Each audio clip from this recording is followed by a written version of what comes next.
ରୋମୀ 6 ପର୍ବ। ତେବେ ଆମ୍ଭେମାନେ କଣ କହିବା? ଅନୁଗ୍ରହ ଯେପରି ପ୍ରଚୁର ହୁଏ ଏଥିପାଇଁ କି ପାପରେ ରହିଥିବା? ତାହା କେବେ ନ ହେଉ। ପାପ ପ୍ରତି ମୃତ ଯେ ଆମ୍ଭେମାନେ ସେଥିରେ କିପରି ଆଉ ଜୀବନ କାଟିବା? ଆମ୍ଭେମାନେ ଯେତେ ଲୋକ ଖ୍ରୀଷ୍ଟ ଯୀଶୁଙ୍କଠାରେ ବାପ୍ତିଜିତ ହୋଇଅଛୁ, ସମସ୍ତେ ଯେ ତାହାଙ୍କ ମରଣରେ ବାପ୍ତିଜିତ ହୋଇଅଛୁ, ଏହା କି ତୁମେମାନେ ଜାଣ ନାହିଁ?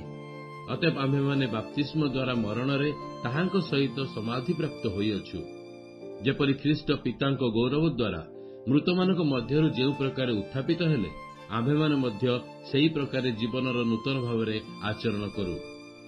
କାରଣ ଯଦି ଆମ୍ଭେମାନେ ତାହାଙ୍କର ମୃତ୍ୟୁର ସାଦୃଶ୍ୟରେ ମୃତ୍ୟୁଭୋଗ କରି ତାହାଙ୍କ ସହିତ ଏକୀଭୂତ ହୋଇଅଛୁ, ତାହେଲେ ନିଶ୍ଚୟ ତାହାଙ୍କ ପୁନରୁତ୍ଥାନର ସାଦୃଶ୍ୟରେ ମଧ୍ୟ ଉତ୍ଥିତ ହୋଇ ତାହାଙ୍କ ସହିତ ଏକୀଭୂତ ହେବା, ଯେପରି ଆମ୍ଭେମାନେ ଆଉ ପାପର ଦାସତ୍ୱରେ ନ ରହୁ। ଏଥିପାଇଁ ପାପର ଶରୀର ବିନଷ୍ଟ ହେବା ନିମନ୍ତେ ଆମ୍ଭମାନଙ୍କ ପୁରାତନ ସ୍ୱଭାବ ଯେ ତାହାଙ୍କ ସହିତ କ୍ରୁଶରେ ହତ ହୋଇଅଛି, ଏହା ତ ଆମ୍ଭେମାନେ ଜାଣୁ। କାରଣ ଯିଏ ମରିଅଛି ସେ ପାପରୁ ମୁକ୍ତ ହୋଇଅଛି। କିନ୍ତୁ ଆମ୍ଭେମାନେ ଯଦି ଖ୍ରୀଷ୍ଟଙ୍କ ସହିତ ମରିଅଛୁ, ତାହେଲେ ଆମ୍ଭେମାନେ ଯେ ତାହାଙ୍କ ସହିତ ମଧ୍ୟ ବଞ୍ଚିବା, ଏହା ଆମ୍ଭେମାନେ ବିଶ୍ୱାସ କରୁ। ଖ୍ରୀଷ୍ଟ ଆମ୍ଭମାନଙ୍କ ମଧ୍ୟରୁ ଉତ୍ଥାପିତ ହେବାରୁ ଯେ ଆଉ କେବେ ମରିବେ ନାହିଁ, ଏହା ତ ଆମ୍ଭେମାନେ ଜାଣୁ। ତାହାଙ୍କ ଉପରେ ମୃତ୍ୟୁର ଆଉ କର୍ତ୍ତୃତ୍ୱ ରହିବ ନାହିଁ। କାରଣ ସେ ଯେଉଁ ମୃତ୍ୟୁଭୋଗ କଲେ, ତଦ୍ୱାରା ସେ ଏକାଥରେ ପାପ ପ୍ରତି ମୃତ ହେଲେ।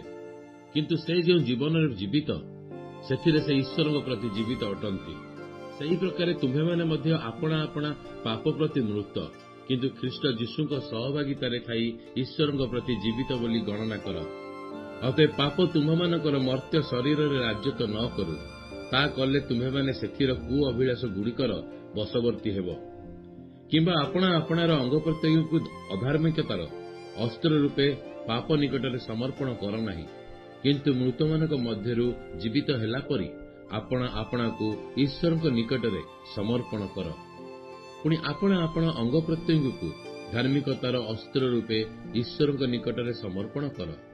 କାରଣ ପାପ ତୁମମାନଙ୍କ ଉପରେ କର୍ତ୍ତୃତ୍ୱ କରିବ ନାହିଁ।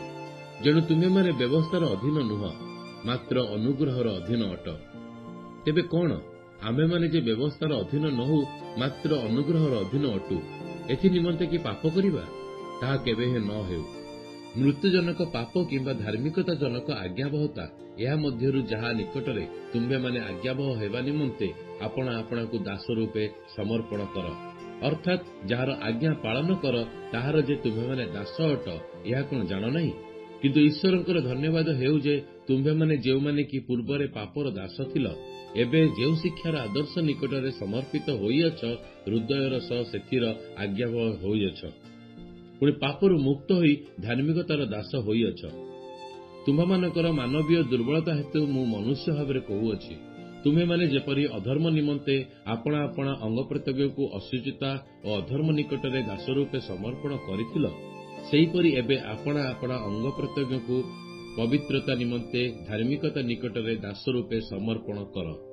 କାରଣ ତୁମ୍ଭେମାନେ ପାପର ଦାସ ଥିବା ସମୟରେ ଧାର୍ମିକତା ସମ୍ବନ୍ଧରେ ସ୍ୱାଧୀନ ଥିଲ। ତେବେ ସେହି ସମୟରେ ତୁମ୍ଭେମାନେ କି ଫଳ ଥିଲା? ଯେ ସମସ୍ତ ବିଷୟରେ ତୁମ୍ଭେମାନେ ଏବେ ଲଜ୍ଜାବୋଧ କରୁଅଛ, କେବଳ ସେତିକି ମାତ୍ର। ସେହି ସମସ୍ତର ପରିଣାମ ତ ମୃତ୍ୟୁ।